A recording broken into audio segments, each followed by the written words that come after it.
Hold on. Well, we're live, man.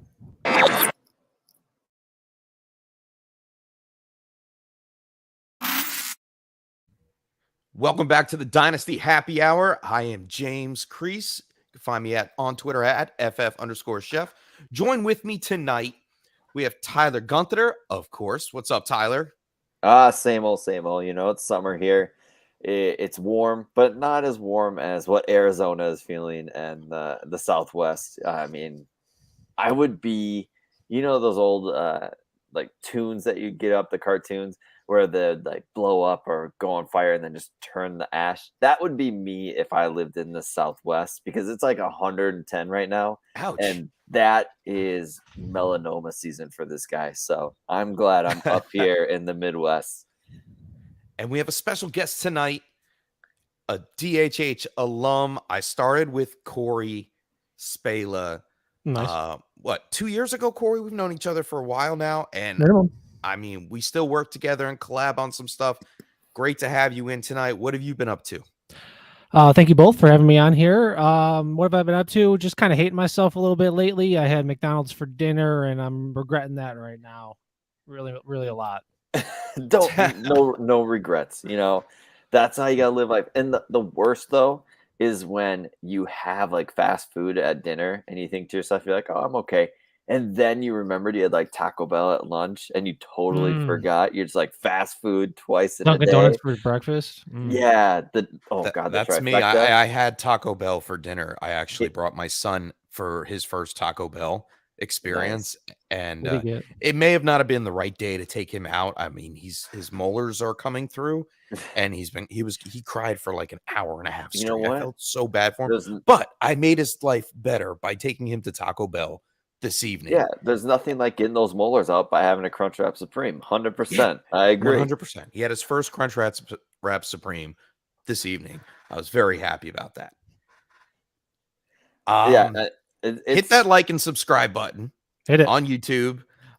Join us every Sunday night, 9 Eastern, 8 Central. Thanks for checking in. We're brought to you by Fantasy Points, where you can use code DHH22 to get 10% off of a Fantasy Points subscription. P.S. Just cut it short. If you subscribe to them, you will win your league. That's how it goes. So get on that. Don't forget to use code DHH22 to get 10% off fantasypoints.com. Tonight, we are going to be talking about the rise and fall of rookie value from pre-draft, because all three of us are in a league together that we drafted front. We were in the front of things and before the combine and the NFL draft, right? Is that when it happened? It was exactly right after the combine. So it was about a month before the actual NFL draft, and the values change. So yeah, we're pretty much gonna touch base on that, and then we're gonna kind of try to predict. We're gonna Back to the Future it, kind of predict what the values might be in, say, July and August rookie drafts, because those values will also change, and you might be able to get complete value. But first, let's get into some news. As we always do, Sports Illustrated Daniel Flick believes it seems like a matter of when, not if, when it comes to Desmond Ridder, quarterback for the Atlanta Falcons, to start. Tyler, you are a big Falcons fan. Do you believe it? First off, do you believe in Ridder, and do you think that he is going to start at some point this season? Yes, 100%. And for me, the money they gave Mariota is backup money. He's a good backup. He's a great backup to have. He's a good mentor for Ridder, who stylistically matches up really well with Ridder. They're the same player, but in my opinion, I think Ridder has more of like a smoothness to him. His delivery is smoother, and he just seems more calm. Mariota always seemed like he was just scared of the dark almost inside the pocket. So for me, Ridder, I think, is a starter. And for me, Atlanta, with their needs and the class next year being very good with edge rushers and edge defenders, I would not be shocked if Atlanta goes with Ridder after next year too, because if I'm, as an Atlanta fan, I'm more than excited to stick with Britter. And then you draft Tim Williams, I think his name is, out of Alabama, the edge. Phenomenal edge rusher. He, in my opinion, is the dude next year. He's the Myles Garrett style defender. So with Atlanta having like, this is sarcasm, but like 10 sacks in the past 3 years, I would be more than happy to get a pass rush in 23 and then hanging on the Ritter and let him grow a little bit more, because he's the guy that if you give him an opportunity like Russell Wilson, he will be able to grow more and more and more. He's a winner. That's what he is. He reminds me of a poor man's Deshaun Watson, sans the off the field stuff. But I see a lot of Deshaun in his game. Deshaun had arm strength issues, and Ritter, I mean, people say he doesn't have the strongest arm. That's fine, because his accuracy, in my opinion, is just fine. He's a natural born leader. He's got the intangibles. I love seeing that. He's got that Russell Wilson vibe to me, but without the extreme arm. Tyler is salivating over Desmond Ritter right now. Love him. On air. Corey, do you have the same passion for Ritter down in Atlanta? And if so, what week do you think Ritter will be starting for the Atlanta Falcons? Yeah, definitely similarities in the thought process. He touched on the upcoming quarterback class in 2023 being pretty strong, as the Falcons likely will be staring down the barrel there at CJ Stroud or Bryce Young, even if they have to trade up a few spots. Tyler alluded to the edge rusher. I believe it's Will Anderson, not Tim Williams, but Will Anderson out of Alabama there that can provide the Falcons with that they need. Why wouldn't the Falcons see what they have in Ritter? The Texans took that route last year with Davis Mills, and that bought him another season. There's definitely job security questions, but you pretty much just have to see what you have in Ritter. Mariota is going to be the Falcons' bridge quarterback. They traded away after Matt Ryan. Maybe they had no idea if they were going to be able to snag Ritter in, the NFL draft, so they signed Mariota. But now you do have Ritter, and I am a believer that he's going to start sooner because their bye week is week 14. So they're not going to wait for that 14, 15 weeks in the season. So, part of me wants to roll the dice that he's going to be week 1 starter. Week 1. Tyler, thoughts? Wow. Tyler stepped away for a second, but I'll jump in here with that. I mean, that's a strong case there. Week 1. Week 1. Now, Tyler, the way I was looking at it was maybe they use Mariota as a punching bag for the first half of the season, because is it heavy? The way the front half of the season is pretty tough. They played the Saints, Rams, very Seahawks, fragile though. Browns, Bucks, 49ers, Bengals. Those 4 games right there, I mean, they could be looking at 1-6 by the time by the end of week 7, and then week 8 they get the Panthers. I think they get by week 8. The latest Ritter is in there starting for the rest of the season. Mariota makes it that far, personally. That's what Corey said. Corey said I said 1. roll the dice on week 1. Like, if I'm a betting man, I'll take that bet. But yeah, at least 4 weeks, especially with the defenses being pretty heavy, but you got to see the experience with Ritter, especially if you are going to potentially get CJ Stroud or Bryce Young in 2023. No. Potentially. Go somewhere else, Atlanta. Please. Potentially. And we mentioned Seattle on that list in the first 7 games. Rookie Kenneth Walker and second-year Dwayne Eskridge, both out with hamstring injuries during OTAs. Does this push Rashad Penny's value up at all? Isn't he still out? Like, doesn't he? I don't know. He's hurt from reading this. He's hurt from reading this? Like, he fractured his eyeball? I'm not worried about it. And in my opinion, I'm more worried about the fact that Geno Smith is beating out Drew Lock in camp. That news just came out. And guess what? That's not great, Bob. If you're going in with Geno Smith, who's a fine backup, the worry is you're having Geno Smith hand off the ball, and Drew Lock, everybody's hopes and dreams, thinking, hey, he could be actually really good in Seattle in this offense. It's not going to happen. It hasn't happened in Denver, and he got so many chances. It's not going to happen in Seattle. Guess what? They need Baker. Baker would change that offense. Yeah. I don't know why they're not willing to take on some of that money. It's 1 year. No, they're going to wait because the value is going to drop. The value is going to bottom out. If the Cleveland Browns make it to training camp, without a starting quarterback, and I don't remember who their backup is. Brissett? Is it Jacoby. Brissett? Jacoby Brissett. Yeah. So if they go in there with Jacoby Brissett and Baker's nowhere to be found and Deshaun Watson's nowhere to be found, the price for Baker goes lower. And the Cleveland Browns have no choice but to pay down some of that money to get him off of their roster as they cut down. So I think it's going to be happening later, probably in the middle of training camp somewhere. We're going to see Baker land with Seattle.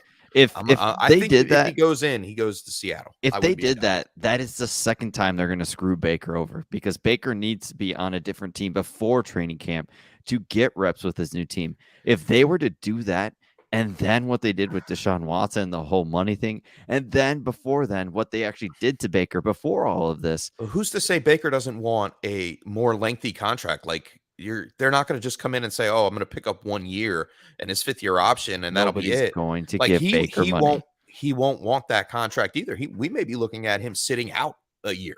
Then that's not what he should do, though. No, if he wants money, it might be a stalemate. And everybody knows Baker is going to go in. He's going to play the year. It's going to be a prove it deal. And I think, in my opinion, the way Baker is, he's fine with that. He's all about proving himself wrong. He's got the underdog mentality, which actually is why people don't like him that much, because he always feels like people are out to get him, and everybody doubts him, and that's his mentality. And there's a reason why locker rooms he doesn't mix well in some of them. So I think Seattle, with that mentality, the way Seattle has players that are drafted later, that have come off of suspensions and stuff, I think Seattle's a perfect spot for him. Keep him away from Carolina, because that place is a hot garbage mess. Did you hear about Robbie Anderson possibly wanting to retire? I read that. Yeah, that place is a hot mess for sure. But let's go a little bit more further south with the news. Patrick Mahomes and Tua Tagovailoa were compared by Tyreek Hill. Accuracy-wise, Hill said, "I'm going to with Tua all day." So he's saying that Tua has a better accuracy than Patrick Mahomes. What's wrong with that? Is it hyping up the Miami Dolphins? True? What do we expect from the Miami Dolphins this season? I mean, Hill seems pretty happy about it. So what do you think? You go on this one, Corey. Yeah, well, people are obviously going to be losing their minds because of what he said, but was it really wrong? I mean, Tagovailoa had a higher percentage of on-target percentage passes than Mahomes last year, albeit 250-ish less passing attempts. But not only that, Tagovailoa also had a lower percent of poor throws per pass attempt, which is a statistic that excludes spikes and throwaways.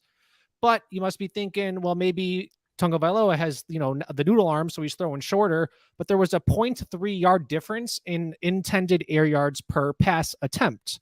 So it's not like Mahomes was not completely blowing off that percentage because he's missing deep ball attempts. If you look at year after year, his intended yards or adjusted yards per attempt has gone downhill.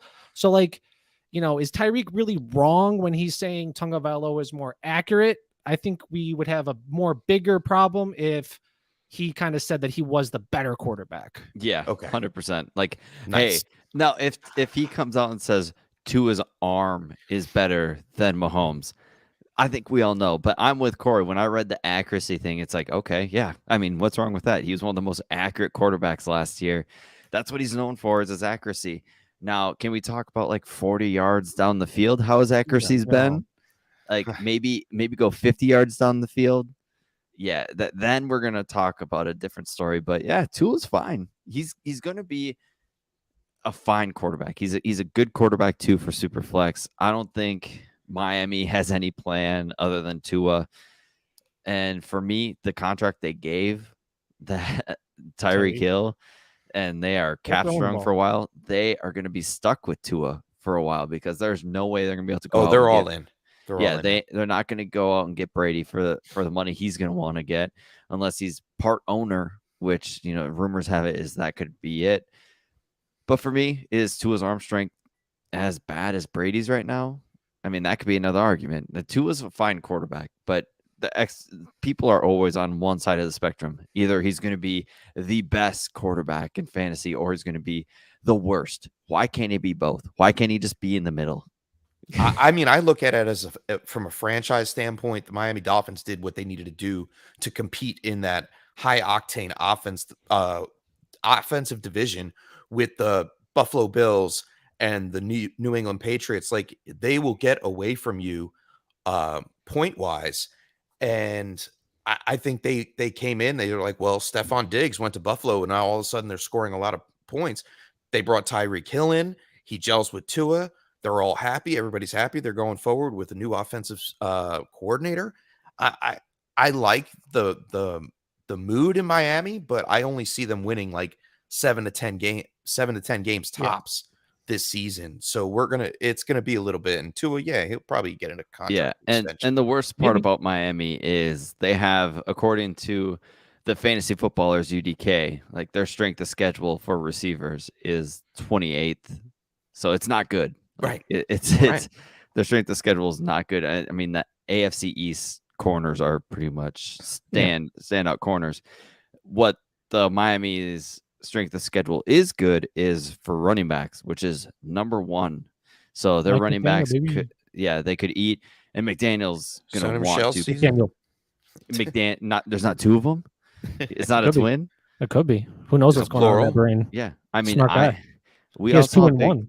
Big Daddy, Full House, they all use twins for actors. I mean, they just swapped them out in and out every so often. So maybe we're onto something. Maybe. And, let me talk about how birds aren't real.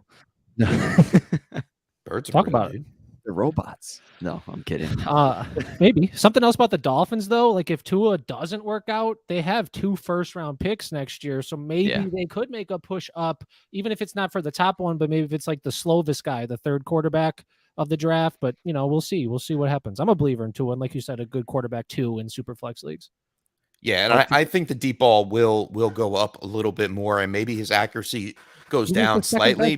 But I think, he had low volume on it. He had like 6. He had like 6. Most, or second he only threw 29 deep passes. Yeah, 28 for 2021. So 28. Yeah, and also he doesn't need to throw deep with these guys. Let's be real. You can dump it off. You can do the shovel passes. These guys are burners. It's going to be short dink and dunk, so I'm going to love it. I like how Corey's raising his hand. For all great. Those who are on YouTube, you should be. If you are listening via your ears only, and not seeing, I do have my hand raised because I want to be polite and have these people have their opinions. Waddle or Hill? Not in Dynasty, but 2022. Go. Hill. For redraft? Yeah. Hill. Or just who's going to score more? Dynasty, it's Waddle. Just age. Dynasty Waddle, yes. And honestly, I love Tyreek. He's small. Speed wears down a little slower than normal. So for me, I don't know. Like, is he just a guy who's just going to be lightning quick for 4 years or 4 more years like Deshaun Jackson? Because he also kind of wore off and the lower body injuries started coming in more in. So does Tyreek Hill have injury history? Not really. He's had a little bit of hamstring issues here and there, but I mean, when you're running like 87 miles an hour, so it's hard out there for a cheetah. Grade 1, grade 2. Everybody wants to steal his belt. Speaking of belts, upgrade your fantasy league today with Trophy Smack. Completely customizable. They have belts, trophies, and don't forget the rings. Use the code DHH ring and get a free $60 championship ring with purchase of a trophy or belt today. Once again, DHH ring at trophysmack.com. All right. Welcome back. Let's get into the rise and fall of rookie values.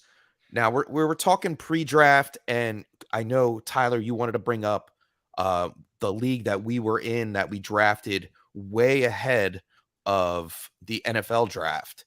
So do you want to kick that off? You got something in mind? Yeah. I mean, let's start off at the top. 101. It's a super flex tight end premium league. We got a bunch of sharks. A bunch of sharks and Corey are in the league. So it's a fun league. I had no draft picks in this draft. He had no draft picks, but he had. I stole it at 311 though. I mean, right off the top, you can tell the difference. This is all pre-NFL draft. This is about a month before the NFL Hit draft. on this point and let us know this first pick. I traded up to get Malik Willis. Now, at first, I was all pumped. I'm like, Malik Willis is my 101. It's a slam dunk. Let's go. I thought so too. And you know what? After the draft, I was kind of sad about it. I'm like, this sucks. And then I thought more and more about it, and I'm like, in 2 years, hopefully this pick could pan out. Like 2 years. Maybe. Well, not this Tennessee- year for sure, but No, not maybe this next year. year. I think Tennessee's a great organization. They're not going to be in the hunt for a quarterback next year. And for me, Malik Willis is their future. And when I've got a guy like that, Cecil Lammey, who I enjoy listening to, and I take a lot of his stuff, personal. I love his work. He said Malik Willis reminds him a lot of Steve McNair, who also needed a good amount of time Titans. to progress into the quarterback he is. It took McNair a little bit to be who he was. So for me, I'm perfectly fine with that. It sucks, but you know what? You live with your mistakes. You kind of learn. The issue is I traded up with John, who took Brees Hall at 104. Should we get this on the screen here? Congrats on the marriage. Sure, we could do that. But the biggest issue I have is there's a couple picks of our buddy Juan, who took Matt Corral at 102. Now, pre-draft. Pre-draft. Let's emphasize this is pre-draft. And even if it was pre-draft, I'm not all about Matt Corral. So, that's the Panther guy. But it was third round, just like Willis and Ritter. Yeah, that's true. But I mean, the fact that seems to think different. The fact that Carolina's still trying to get Baker, and Coral's been out with an undisclosed injury. The biggest one, and I'm looking at this draft, and hats off to my boy Corey, Dameon Pierce at the 306. Yep. Let's not talk about my previous three. Now picks, his ADP was 202.5. It is now 121 on DLF. Like that's some serious rise in value. We're talking about pre-comp, like post combine. Let's also talk about Carson Strong at 206. What's worse, Carson Strong at 206 or Malik Willis at 101? Carson Strong at 206. Yeah, what can I say? He is an undrafted quarterback over there to the Eagles, and we all know they're a quarterback university, a big quarterback farm over there. Another guy that's going to take 2 years, just like Malik Willis, especially if Hurts does not pan out. But I think the Eagles have 2 or 3 first-round picks as well, so my hopes and dreams are shattered with Carson Strong. Yeah, and then we'll also stick in the second round. Sam Howell at 202 to 1 again. Yeah, that one's a big ouch. Traylon Burks at 103. I don't think we can really bat an eye at that. Yeah. I mean, he's still around that area, around the 103 to the 107. I've seen him going. Yeah, I took him at 107 in a league a week ago. So yeah, there's not too much of a difference. About a week ago. I got Kenneth Walker at 106. I traded up to get him because I knew I missed out on Brees Hall, and that would really hurt me. I traded with Corey here. He traded back one spot and took Chris Olave. I mean, Kenneth Walker ranges from 102 to 106, and Olave is around the same area. So I don't think really anything's changed there. Drake London to me is the biggest one in the first round. Mover. Yes, in the first. He's 108 to Jeff here. He jumped 20 spots in ADP from March to May. Yep, and for me, Drake London's he should be where Traylon Burks is, and Traylon Burks should be where where Matt Corral is. What are you talking about? Matt Corral shouldn't even be on this draft board. I took Drake London 102 in a rookie superflex tight end premium last week. Like I'm all in on Drake London. He's going to be the one there for a while, matched up with Kyle Pitts, so he doesn't have to take the full workload. I believe I'm a firm believer in Drake London, and that's why I like Desmond Ridder to go along with it. Yeah, and also pre-NFL draft, I mean, you got Sky Moore, who our guy, the commissioner John, took at 207. Really late. Yeah. After That's a Carson big Strong. jump. Yeah. After Carson Strong. After Carson Strong, not a Sky strong Moore, pick. Sky Moore went, and we saw the jump with ADP on Sky Moore. It was 105 to 72.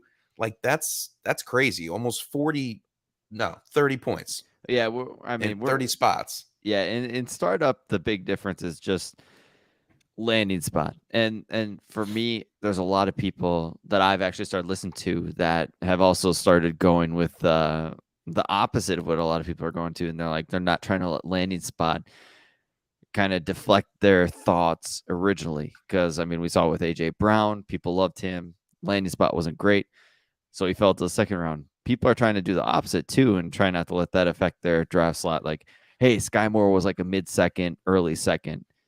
Am I going to take him at 107? Do I trust that?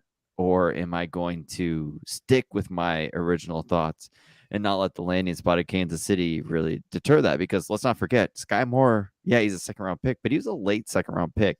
So there's a lot of teams that passed him up for receivers. So there's a lot of receivers ahead of him. Yeah, like who? Like Traquan Thornton? Yeah, Traquan Thornton. That's crazy. Come on. David Bell was third round, right? Yeah. Yeah. Yeah, David Bell was So, first. Wandale. Yeah, I got Wandale at late second. Also, let's not forget about Love the Wandale. steal of the draft. You had a lot of picks in this draft. James Cook. Yeah, 211. James Cook, 211. That was great. Damian Pierce, 306. Yeah, I mean that's true. Jelani Woods, 404, maybe. Yeah, The way I look at it is James Cook is being drafted in the back end of the first round right now. So he went up a full round. I'm excited about the fact that you got that value, but that's what happens when you're in the front part of your draft. Like, I mean, if you're ahead of the NFL draft, like you don't know, you're just betting on talent, and whoever has the most time put invested in studying, that's when, you get the advantage. 100%. Yeah, you got to watch the film and learn. But these are a bunch of sharks, man. I don't care. I came out with my one guy, Kyron Williams, at 311, and Pierre Strong at 411. 411, which was still a pretty good value. With the whole entire James Cook thing, I remember saying in the chat too, after I drafted him at 211, I said, I'm like, I can't wait to get this guy in drafts in the second round. Like I said in the chat, I swear, I was like, I could get this guy in the early second and I'm happy. That's not happening. He is going to be like 108, 109, in my opinion, in drafts. So that's the earliest I'll ever see him. And I'm happy I still got him. But what is another good pick for you guys? Like John Mechie at 301. I've seen him go there. Like that's I love that pick. I have him in a bunch of leagues. And Jahan Dotson, even pre-NFL draft, was still like 201. So I mean, Jelani Woods, Greg Dolchik, they were all elevated by the draft. Jalen Tolbert at 307. Alex Pierce. Alex Pierce. You won't see Tolbert reach the third round now. Christian Watson at 209. That was a big one too. He's almost gone up a whole round. What about some not good ones? Calvin Austin going in last. Like Matt Corral. Matt Corral is bad. Isaiah Likely. Sam Howell's bad at 2-2. Carson Strong at 206 is terrible. Yeah. Likely, I mean, he had some buzz going in after the combine. Jerome Ford was good. Dave Kluge at Julius Chestnut. Did he have somebody in camp that knows how underrated this kid is? Because apparently in Titans camp, this guy's doing everything right. And Hassan Haskins is probably going to be behind him. So Haskins wasn't even drafted in this draft. Maybe, that's a good point, man. Dave might know some stuff. Once he goes to football guys, they know they're football guys, I guess. I see what you did there. And then they're a bunch of underdogs over there. Thomas. Hey. Chase Allen?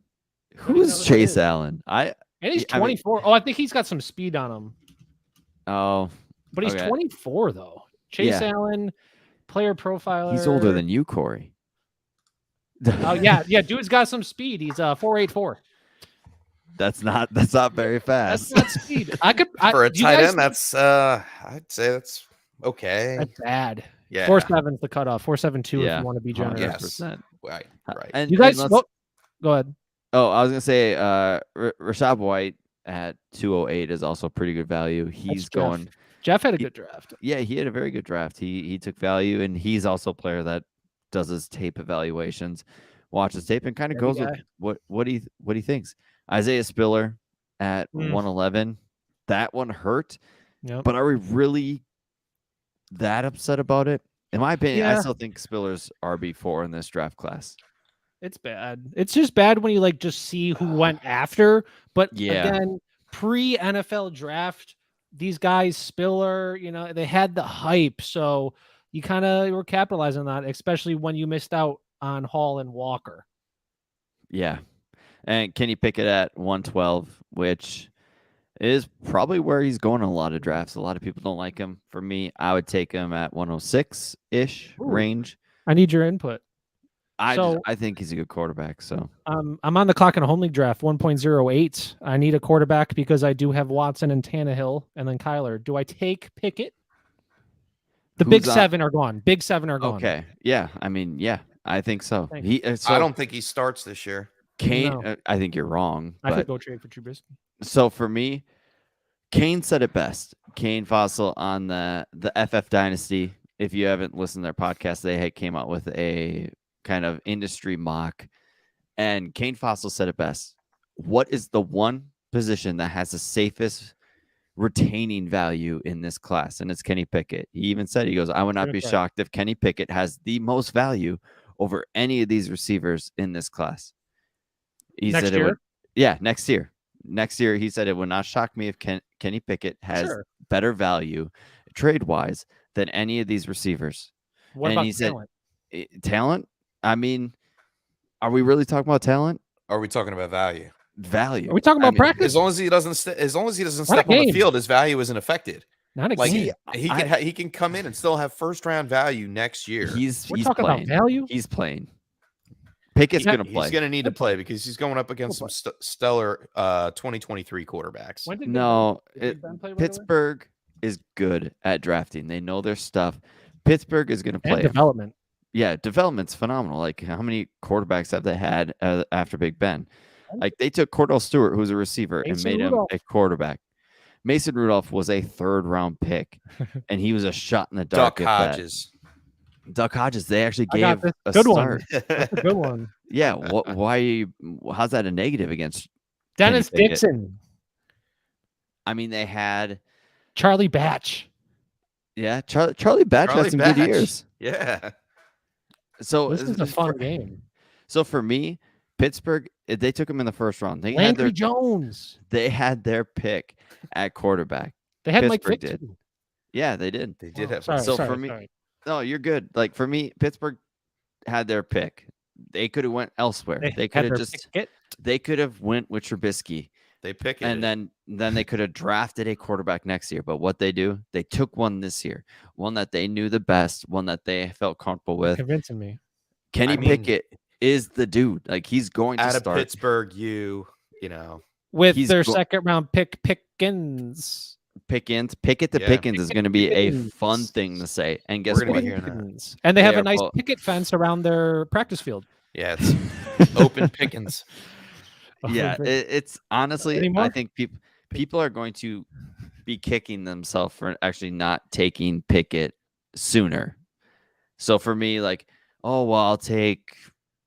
I love Garrett Wilson, but I fear Garrett Wilson won't have as much value as Elijah Moore. Kenny Pickett next year.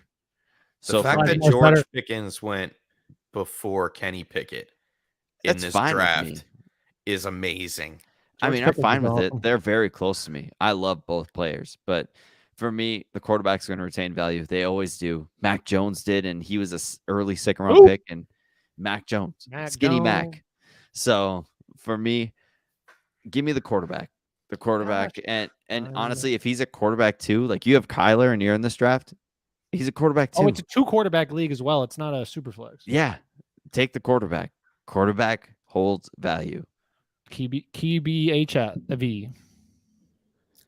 Okay, I'm not going to hit it because we don't have a clock, so I'm going to wait if anything. You're having doubts. So, and people are like, well, he wears gloves. there's a lot of quarterbacks in this league that wear gloves that Small hands. nobody realizes. Big All Ben right. wore a glove forever. I'm sorry, people are sleeping on Kenny Hey, Pickett so always much. wear the glove. You never, And So- people compare him to tip. Teddy Bridgewater. You know, Teddy Bridgewater wore the glove because he felt more comfortable with it. And guess what? Teddy, when he wasn't hurt, was a fine quarterback. Kenny Pickett has a better arm than Teddy Bridgewater. I'm sorry if people are comparing the two. Pickett has a better arm. All I'll right. believe you. I'll You believe hear you. it here first. Kenny Pickett, the underdog. And Jameis. if you want to be an underdog, NFL offseason has you hyped, but yet you don't want to join another startup, go download the Underdog app right now. Hit pause and go download, and then use code DHH to have your deposit up to $100 evenly matched. Go get a free $100 off of Underdog. Go play some best ball. It's best ball season. I'm in a best ball league right now. We just kicked it off. I took, like I said, Cooper Cup at the 103. I like the odds of Cooper Cup repeating a high fantasy finish for 2023. And go ahead and I'm going to pick Matthew Stafford really, really late. I like those odds. I like that stack. That's what you need to do when you're on Underdog. Besides using our code DHH for $100 match, go play Underdog today. Back to reality here. Okay, Eminem. Corey, we are in the Goats and Hose League, and the Goats and Hose League is special to me because we are DHH. Everybody in this yeah. league was That's right. born in DHH. It was all our first shots. Just to name a Right. couple of people, we Taylor. mentioned Juan earlier. Shout We had one. Taylor. We They're had not my kids. Oh, and then two of my friends. Troy King. Troy King's up in here. Shout out Yake and Bake. I'm just gonna go by nicknames here. Aaron Yackel. Yeah, there's some good people in here, and I love this league. It's one of my favorites. It's a Superflex startup. Well, it wasn't. It was a startup 3 years ago. Who won last year? I think Did you actually win a league? I think you did. Yeah, I picked 12 for the he record. How killed did me. that happen? Without Killed trading me. for it. How'd that happen? How did it happen? It's just what happens when you draft post NFL draft. I mean, I agree. I love the pre NFL draft. A Yeah, it's couple of fun. them because you stick to your guns. You get your guys. I took Justin Ross at 302. I loved him. Now his value's way too high, and the undrafted label really hurts him. But yeah, like James Cook, players like that, players that you believe in, you draft. But yeah, post NFL draft is when you kind of gotta mix that with the ADP and landing spots. There's a little bit of a cocktail that you got to mix up and figure out the concoction of. Yes, Corey. right.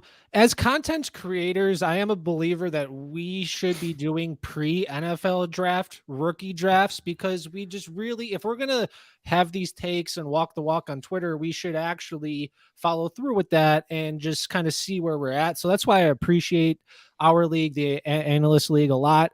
And if you just have a league with your friends, post NFL drafts, perfectly fine. We don't, home league people, some people have no idea. They're just coming around. They have, wives, husbands, if you're that way, and the kids and all that stuff. So I think the way we look at it is that league, there is a large collaboration of great fantasy minds in that analyst league. And we sit there and we look at things early, and it's a competition for us to guess right and hit on a play pre-draft. That's the fun part about it. And we're also setting the market for other things. And we see the ADP where they drop and where they raise up after the draft. And, sometimes we get lucky, sometimes we don't. But I mean, the one thing I was saying, like the league that we were in together, Corey, the Goats and Hose League, it's a farm league. James Cook 111. And we just said that Tyler scooped him up at the 211. that's Like, one and- full round. Yeah, and this was like what, 2 months apart. So like we're seeing this already. I took him at 103 in a league a week ago. Wow. How about a week Wow. ago? Yeah, see, Juan had the first pick in this draft, and he First took pick Breece is Hall. the easiest draft. First pick is the He easiest. took Brees Hall. Yes. Yeah. Are you shocked on that? Are you kind of Well, surprised? in terms of like he went from Coral, he could have been from Coral. Greece. He went from then, Malik Willis to Brees Hall. Matt I mean, Coral. yeah. And like you said, like home leagues and all that stuff, there's a huge difference. I was in my first ever dynasty league. These guys aren't in tune with podcasts. They don't really listen. There's a couple that listen to me sometimes, but they just do it to laugh at me. And no, Pretty honestly, easy to laugh at you. they do it to take notes. Like I took Isaiah Spiller at 204. I took James Cook at 103. Now as a strategy thing, because I had 106 and 107, I'm good at receiver, and I knew running back was king in this league. It's a one quarterback league. Running backs, people are always starving for, and James Cook had a ton of hype. And somebody that does listen to me had pick 105 and said for sure James Cook was the 105 pick. I wanted to make sure I got James Cook, so I just reached for him, and that I'm fine with that because I went Jameson, Williams, and Burks at 106, 107. So instead of going Drake London and another 2 receivers, why not get my guy? Or your boy Pickett. Yeah, Pickett. It is Also- a single quarterback, and I don't need a Oh, quarterback. my fault. Hey, Chef, you see who I just picked up 4 days ago? Julius Chestnut. Julius You're Chestnut. lacking, bro. Also, Ty Davis Price. Let's talk about drafts that Where's are he at? happening later. Ty Davis Price is a guy that's going to rise. Tyrion Davis Price. Ty. Well, Call him Ty Tyrion. for Tyrion. short. I like Call the him name We're first name Tyrion. basis with him. Tyrion. It's like Game of Thrones. Tyrion Lannister Jason. Davis Price. Tyrion Lannister Davis Price. It's perfect. Selected number 93 overall. Yeah. What do we guys think? I mean, it's basically just Trey Sermon. No. Same profile and just not as good. I actually, so low key, Trey Sermon was one of my most despised prospects last year. I was not. You had a lot of them. I did not. I had none of him. So, Davis Price, I actually like. And when a guy like Anthony Lynn, the old head coach and old running back coach for Buffalo and offensive coordinator there before he went to the Chargers, he loves this guy. He loves his no nonsense running style. And, I know Anthony Lynn didn't work out as a head coach, but you know what he is good at? He's good with running backs because he used to be one. He knows what he's looking for in a running back, and he's good with running backs for teams. He kind of brought Austin Eckler to earth. Like, he's the reason why Austin Eckler is him, because he gave him the chance and gave him the ability to. So for me, I'm actually listening to what he says about these running backs in San Francisco, and he loves Ty Davis Price. So for me, I took him at 301 in this draft a week ago, and I'm more than happy to. And I would not be shocked if there's drafts in August. He's more mid-second because he's going to start getting hype. I'm out. So yeah, that's like, I mean, can we pick out of this rookie class that's going to be moving up more in value or will be a value come August? Like, I'm looking at Garrett Wilson already, and he has dropped in value, saying bad things in rookie mini camp. Elijah Moore is making all the plays. Meanwhile, Zach Wilson can't hit the broadside of a barn with the football. We knew this. Yeah, old news. But on the other hand, we see Olave with Michael Thomas not showing up to mandatory mini camp. Yeah. Like, his stock is growing, and these guys weren't picked too far apart recently. I'm seeing Garrett Wilson and Chris Olave, they're in 3 or 4 picks of each other, no matter when your draft was, because they were both high-profile players. We see one going one way, and we see the other going. I'm mad that I don't have any Olave right now. I do have Garrett Wilson. Maybe I can swap one. Maybe it's too late. It's reactive. I wouldn't. I have a lot of Garrett Wilson. I have 0 Olave. So for me, we're going to fall into that trap. When I watched tape on Olave, I saw somebody who's a fine wide receiver, a high-end wide receiver 3, low-end wide receiver 2 for a fantasy team. That's fine. We all need them. But for me, I'm going to go for upside. And for me, I didn't see the upside in Olave like a lot of people did. Corey, I know you like Olave. You're a big Olave guy. For me, it's more of the weakness. He's not a strong guy. He's going to see press, especially if Michael Thomas isn't there. He's going to see a lot of the big corners. He's going to see the big name corners, and defenses are going to shift to him. So if I'm going to put money on a player, I'm going to go on talent. So that's Garrett Wilson for me. Olave is going to be fine. He's going to be a Sterling Shepard-esque, maybe even Terry McLaurin-esque type player. So if that's what you want, Terry McLaurin, I think, is the upside. Yeah, I agree. Terry McLaurin's more of the ceiling, and Sterling Shepard's the floor. I'm going to go with upside. Me, Garrett Wilson's a guy who could be Justin Jefferson. He has that type of ability. I like that. I like some second round guys, David Bell, Wan'Dale Robinson. Maybe eventually I'll come around to throwing in Alec Pierce into that conversation. But I think those are some guys who will have some immediate volume, especially maybe more Wan'Dale. Shout out to you, Chef, and the Giants, especially with Dable coming over. That slot role, he will kind of covet that. And I think he ran the first most 4 wide receiver sets last year with the Bills. So there's going to be plenty of opportunity, especially if Sterling Shepard kind of comes back a little bit slow from that Achilles. We mentioned Tyrion Davis-Price just a little bit earlier. I'm looking at this draft that we did. Tyler Algier. 2 weeks ago. He's a guy that's going to go up just because they have nobody 307, Tyrion Davis-Price. 2 spots, but in front of Kyron Williams. Kyron Williams with the broken foot. Remember that. I like TDP at the 3rd round, but if he creeps in the 2nd round, I don't really I think care that's so too much. spicy. Tyler Algier could creep into the 2nd round because he's a good 1-year rental. And he's looking fine in camp. He's already going in the 2nd round. He's going mid-2nd round right now, Tyler Algier. That's crazy to me. Because shout out Al Yakel. Yake Bake. Yake and Bake took him 206. He's RB9 DLF 27.5 pick in the Superflex League, so 12-24. Yeah, that's late 2nd, early 3rd. A pick right after Trey Desmond McBride. Ritter. Yeah. Ritter is somebody who in Superflex leagues is going to boost up. Like if you have a draft in August, he might be a fringe 1st round pick just because I think in the preseason games, he's going to make a couple passes where people are like, oh, damn, like this is what we saw in Cincy. He's a leader. He can make the throws.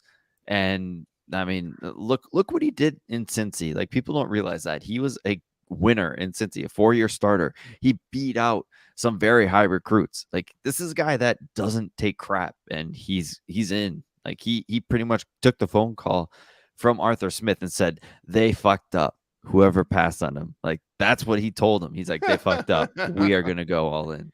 That's funny.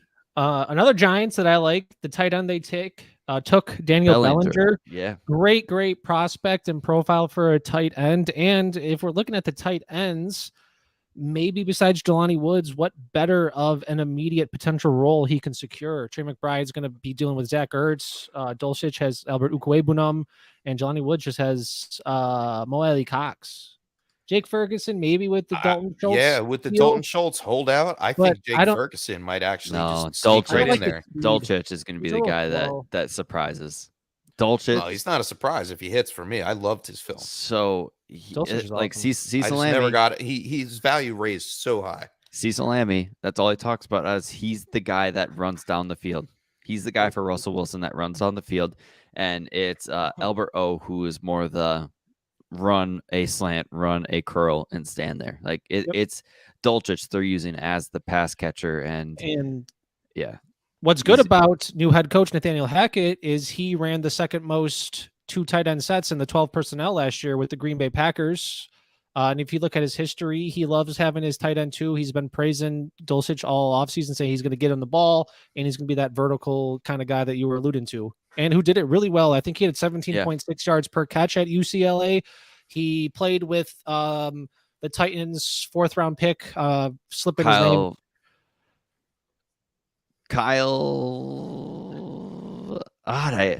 Doesn't matter. Some slot guy, and he bother me. Led the team in yards Kyle over Phillips. the years. Kyle Phillips. Yes, yeah. He had more catches, but Dulcich had more yards. He's just a big play home run ability. He has a good profile. A little bit slow, but like a 4.69 speed's not too shabby, especially when you could beat linebackers with that. Yeah, and honestly, I think Trey McBride will have some play in those 6 games. Hopkins is out. They could run a lot of 2 tight end set. And honestly, let's be honest. From what we saw at Colorado State, he didn't really play in line. He was more of a receiver than he was anything. So if they need help and they need a big guy, which they don't have a lot of, let's not forget about that. A lot of these guys are small. And he's Trey McBride is definitely going to get some play. So he, in my opinion, could shock a lot of people. I think he's going to come in mid-season and take over, or vice versa. No, Ertz, not with Ertz Hopkins is coming there. back. Ertz is going to be there. He's going to be a little chipped up. They're Save going him to for the playoffs. work him into the They're going to save him for the playoffs. Yeah, losing Christian Kirk's tough. I mean, he's a solid receiver. He's not the wide receiver 1, but he's a solid wide receiver 2 for a team. Don't pull it up. I mean, if still have it ready? if you can see my screen right now, you know what Oh I'm my saying. God.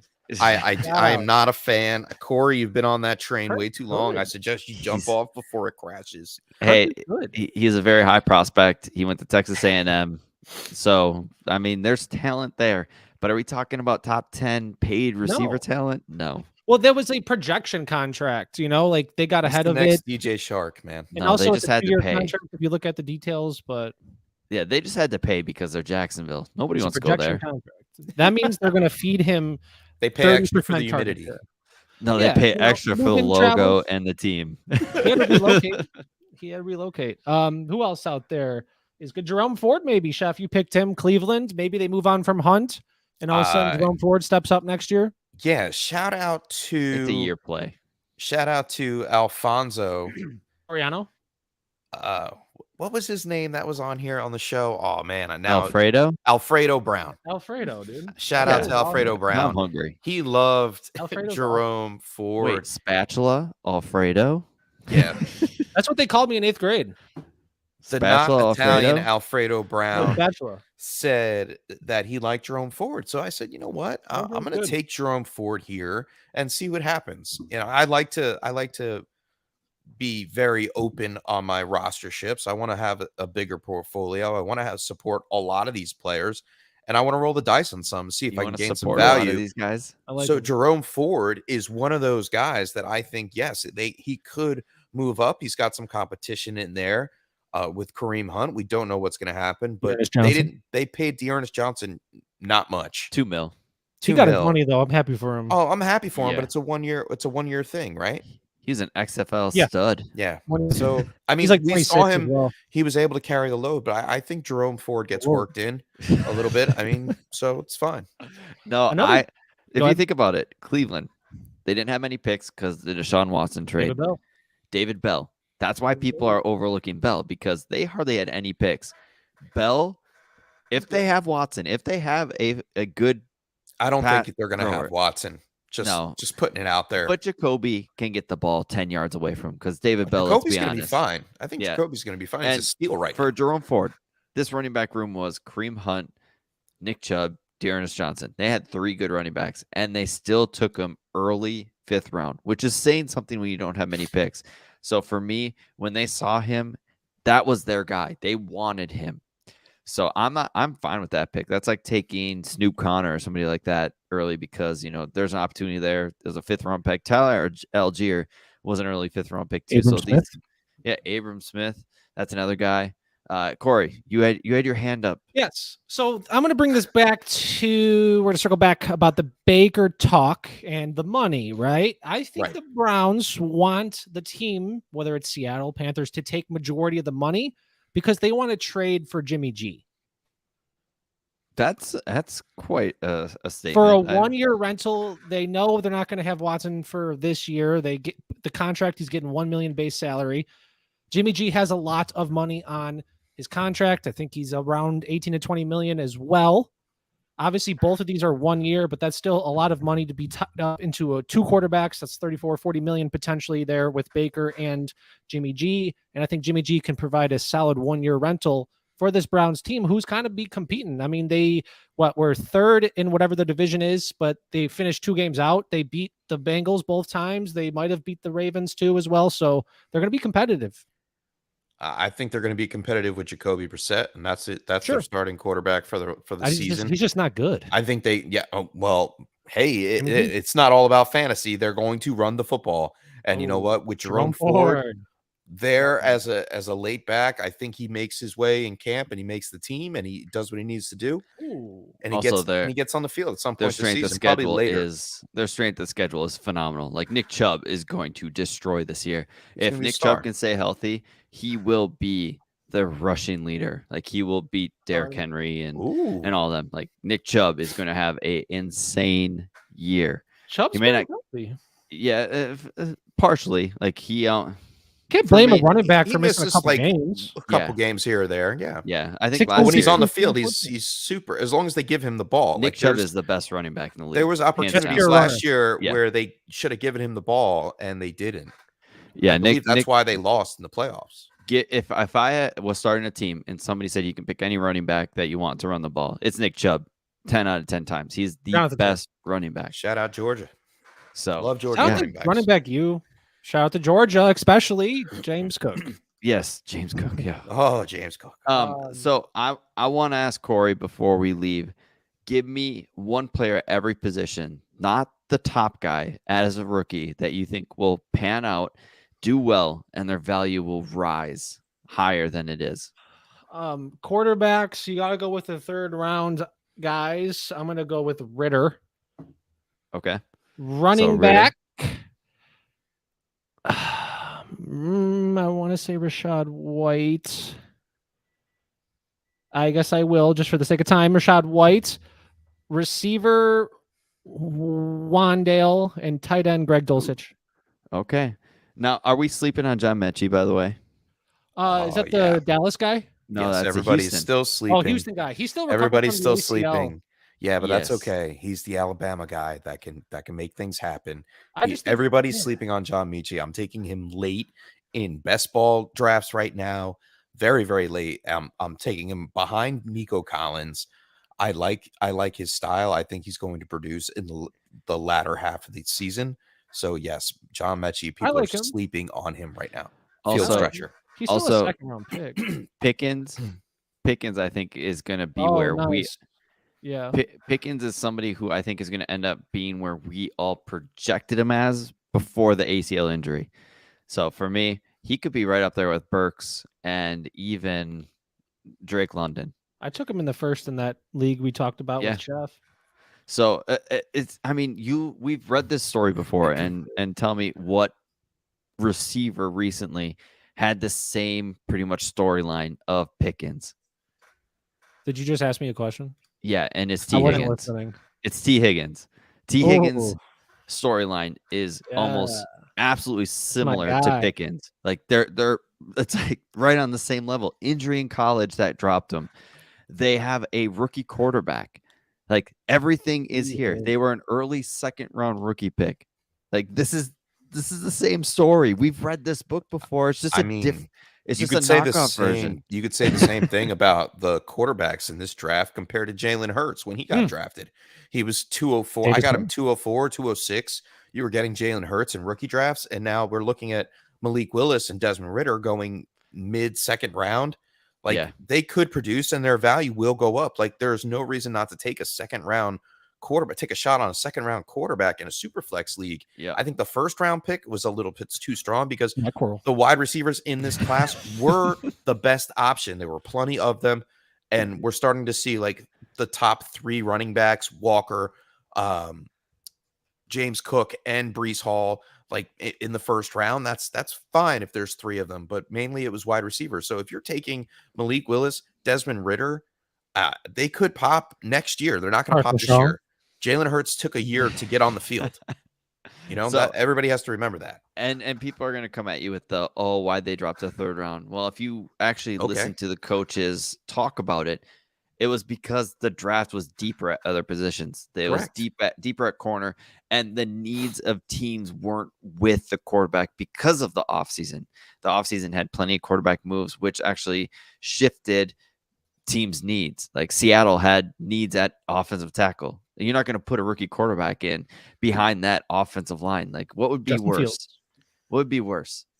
Getting a quarterback like Willis at 109 for Seattle, or actually having a good offensive line than I mean, you just getting let a Geno Smith quarterback. be the pin cushion there. Geno's franchise quarterback. So Joe so Flacco elite.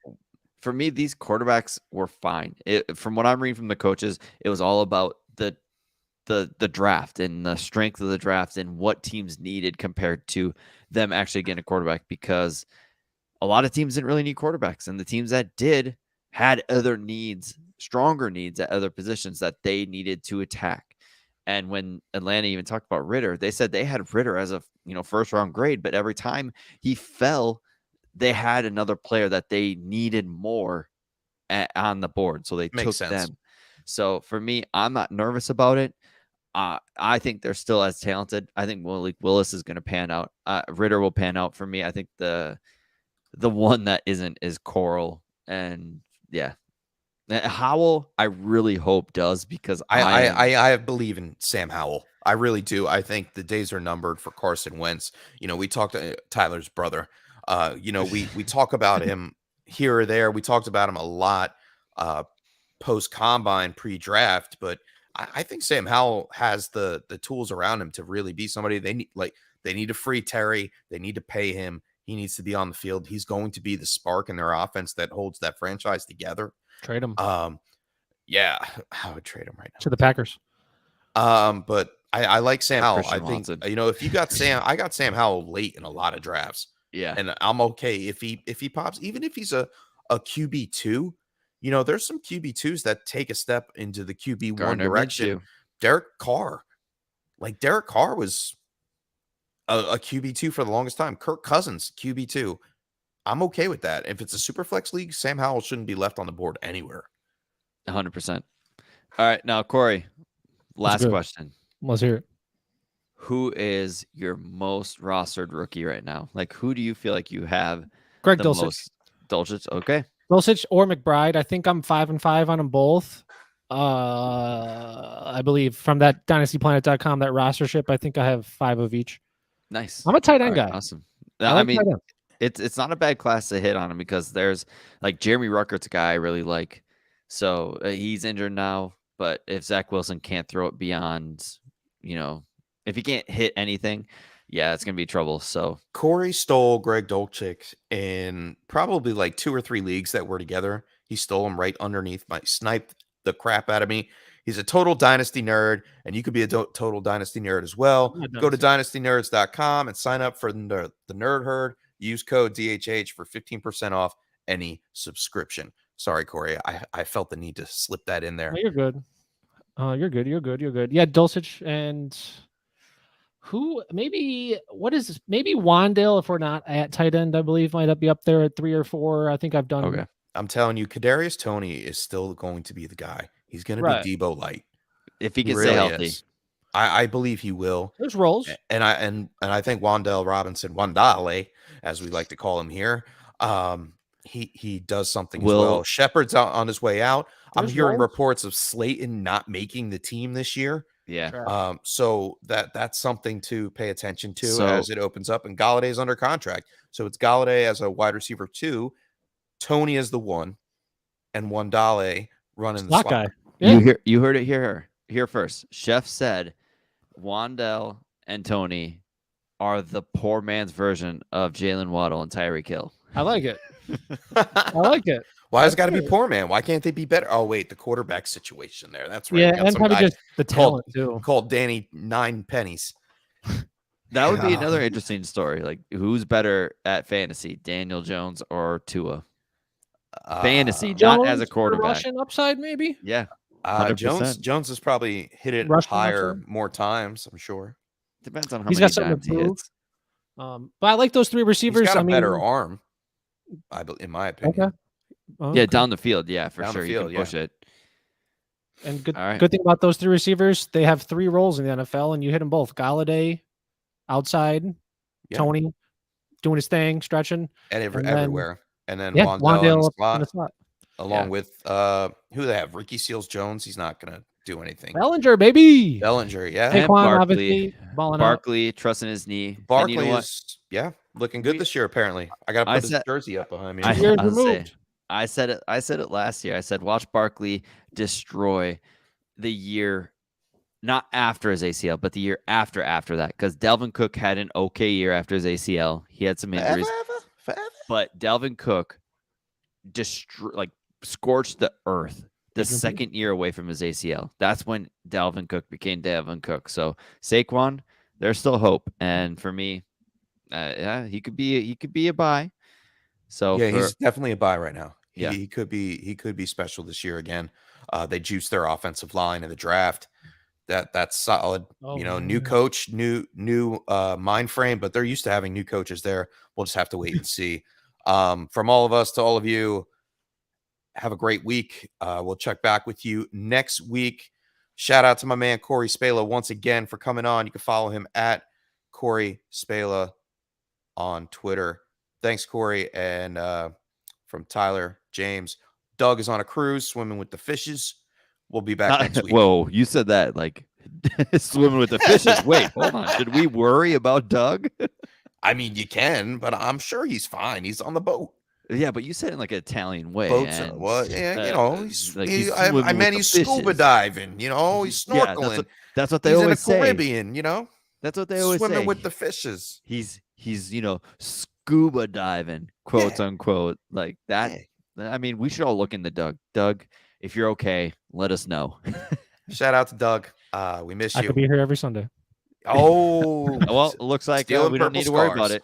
All Could be, right. buddy. Wait, what if Corey paid Chef to have him swim with the fish? This is all.